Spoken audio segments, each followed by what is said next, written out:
Shalom bien-aimés, bonjour. Je vous salue dans le nom de notre Seigneur et Sauveur Jésus-Christ.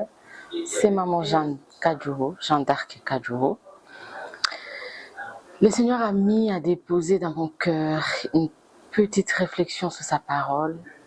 Et en lisant, je me suis dit, waouh, je partage avec les bien-aimés.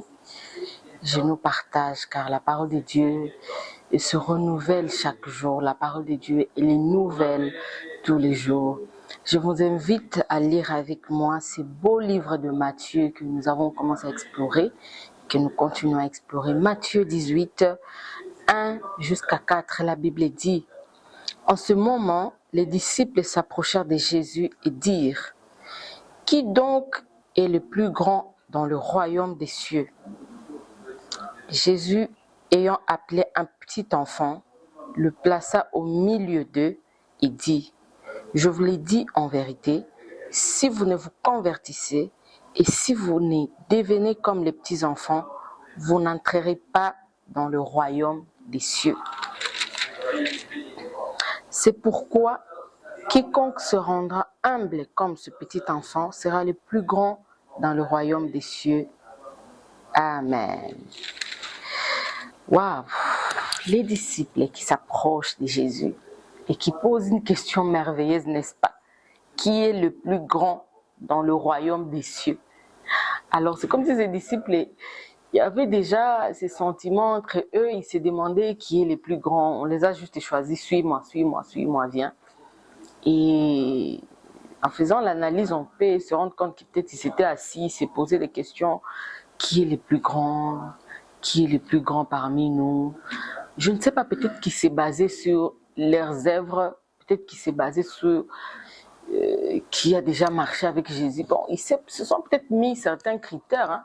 Ils se sont peut-être mis certains critères.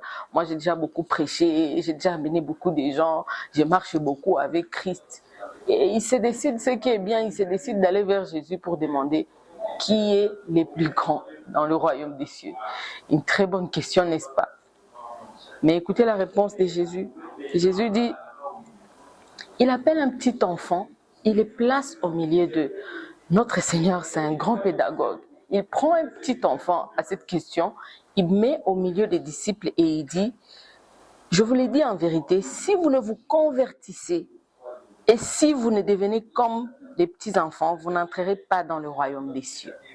Il fait allusion déjà au royaume des cieux, d'entrer dans le royaume des cieux. Il fait allusion, lui, à entrer dans le royaume des cieux. En fait, des fois, il arrive que nous nous préoccupons des choses qui n'ont pas d'importance. Et c'est ça le piège du diable, même dans l'œuvre de Dieu. On regarde plutôt aux actes que de nous contenter de travailler l'intérieur. On regarde à nos positions qu'on occupe à l'église. On regarde peut-être aux responsabilités que nous avons à l'église. Je suis bishop, je suis maman pasteur, je suis je ne sais pas moi quoi. Je vais à l'église tous les jours, je chante tout le temps. On est focus sur l'apparence et ce sont des petites choses qui peuvent nous créer des tumultes. Ce qui fait qu'on arrive on a tendance à vouloir croire qu'on fait plus pour Dieu. Moi, je fais plus, je fais ceci. Qui est le plus grand? On peut aussi des fois regarder à nos responsabilités professionnelles. On pense que le fait d'être DG, dirigeant d'une entreprise, on se focalise sur ce qui n'est pas essentiel. Mais Jésus, lui, parle de la conversion. Parle de se convertir. Donc pour lui, ce qui compte, ce n'est pas les titres, ce n'est pas les positions, ce n'est pas non plus le don. Ce n'est pas le don. Dans les livres de Jean, il dit, quand il décrit Jean, il est décrit comme le plus grand. Il n'a jamais eu quelqu'un de plus grand comme Jean. Mais si vous explorez, vous n'allez pas voir là où Jean a fait des miracles. Jean n'a pas fait de miracles. Donc Jésus ne fait pas allusion à ceux qui font beaucoup de miracles, ceux qui font beaucoup de prodiges comme étant le plus grand. Mais il parle de la conversion, à être comme de petits enfants. Waouh! Donc si on veut entrer d'abord, parce qu'il parle de se convertir comme des enfants, pour entrer dans le royaume des cieux. Et là, il retourne encore, après ce verset, il parle encore de l'humilité. Celui qui veut être plus grand dans le royaume des cieux doit être humble. Et cette humilité fait partie des caractères de ce petit enfant qu'il a amené au milieu. Ici donc, bien aimés, je nous invite à nous convertir, à avoir le caractère des petits enfants pour que nous puissions être considérés comme étant des grands devant Dieu.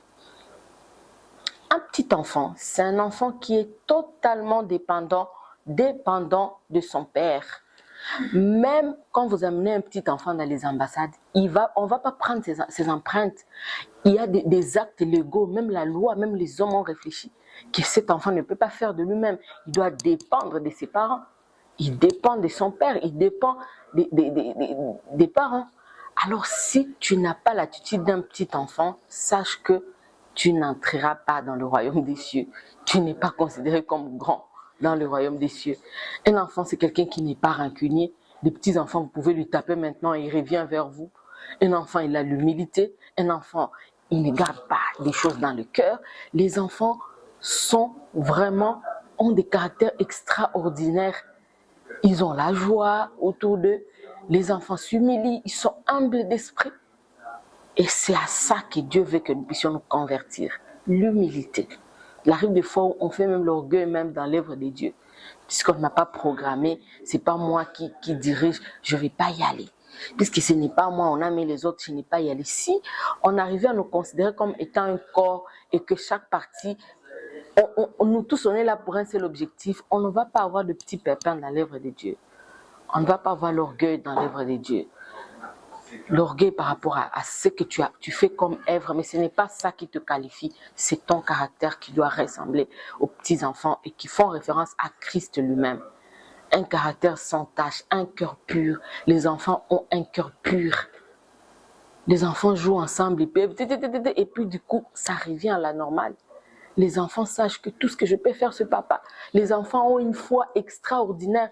Nous sommes tous des parents. Il arrive des fois où un enfant vient te demander quelque chose. Lui, il s'en fout complètement. Je fais référence à mes enfants qui viennent juste, maman, il n'y a pas de pain. Ils ne savent pas que tu n'as pas l'argent. Ils s'en foutent complètement. Et ils savent que tu es papa, tu es maman et que tu dois trouver la solution. Une foi extraordinaire comme la foi des enfants. Un enfant est capable de te dire de lui acheter un avion.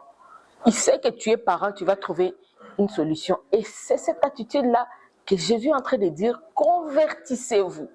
Convertissez-vous comme de petits enfants.